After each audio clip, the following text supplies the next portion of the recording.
This is the right time. ও যদি আরও খেলতে পারে আর খেলার সুযোগ পায়, ও আরও অনেক ম্যাচুরিটি নিয়ে আসবে। মুস্তাফিজুর রহমানকে কেন আইপিএল থেকে ফিরিয়ে আনা হবে? জিম্বাবুয়ে সিরিজে মুস্তাফিজুর রহমান কী এমন শিখবে? মুস্তাফিজকে আইপিএল থেকে ফিরিয়ে আনা প্রসঙ্গে চরম ক্ষেপে গেলেন নাজমুল আবেদিন ফাহিম। মুস্তাফিজ সম্পর্কে তিনি বলেন, সে আইপিএলে অনেক ভালো বোলিং করছে।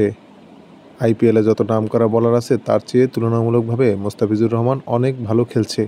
এ সময় তিনি আরও বলেন, মুস্তাফিজুর রহমান যে দলেই খেলুক, সে কিন্তু অনেক গুরুত্বপূর্ণ সময় বল করে।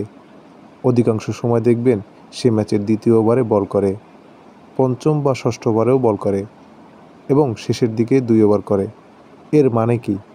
এর মানে দল কিন্তু তার প্রতি অনেক ভরসা করছে।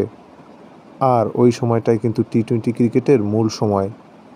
এই সময় কিন্তু ব্যাটসম্যানরা রান করার জন্য অনেক মরিয়া থাকে।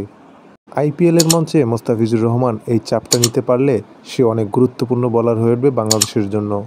তাই আমি মনে করি জিম্বাবুয়ে সিরিজের থেকে মুস্তাফিজের আইপিএল খেলাটা বেশি গুরুত্বপূর্ণ।